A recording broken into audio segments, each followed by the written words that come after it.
I never imagined the worst battle I'd ever fight would start with a ramp, a simple wooden ramp I built so my son could come home again. After the accident, everything changed. One minute, my 11-year-old Jacob was riding his bike with his friends. The next, he was in the hospital with a spinal injury that would put him in a wheelchair for life. But we were grateful he survived. His spirit was strong and all he wanted was to be home. So I built the ramp. It wasn't fancy, just a smooth, sturdy wooden slope from the driveway to the front porch. It met ADA standards, wasn't blocking the sidewalk, and blended with the house.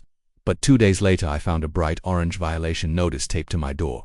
Ramp violates HOA Visual Conformity Code 5.1. Must be removed within 7 days. Failure to comply will result in $100 day fine. At first I thought it was a mistake, so I called the HOA. That's when I met her, Karen Hallowell, HOA president and self-proclaimed guardian of neighborhood beauty. "I'm sorry," she said with a fake sweet voice, "but modifications like that require prior approval. Ramps are unsightly and reduce property value." I blinked. "It's not a lawn ornament. It's for my disabled son. Rules are rules," she chirped, "and your neighbors have rights too." I couldn't believe it. I explained Jacob's situation. I even invited her to come see it, to understand, but Karen didn't care. To her, my son's need to safely enter his own home was a nuisance. The fines started rolling in, $100 a day, then $150 a threat of lien on my house. It was harassment. I tried going to the HOA board directly, but Karen ran the meetings like a dictatorship.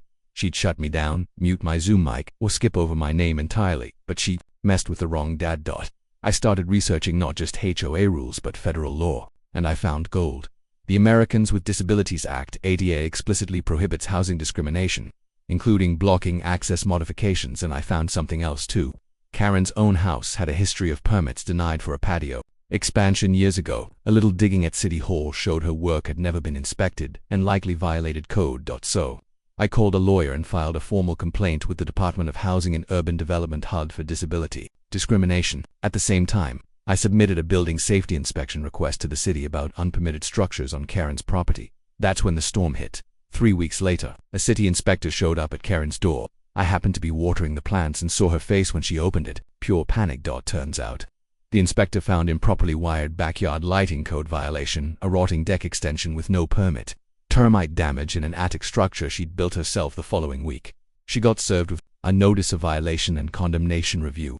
The city had the power to declare parts of her house unsafe to occupy unless she paid fines and brought everything up to code. Meanwhile, HUD reached out to me. A lawyer confirmed that the HOA and Karen personally were in violation of federal civil rights law. The result? All fines against me were dropped. The HOA was forced to rewrite its accessibility policy.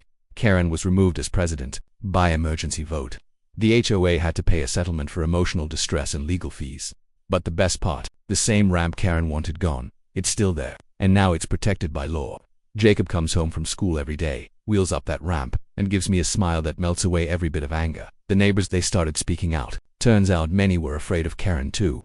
She'd find people for non-conforming flowers, holiday lights, even kids' chalk art.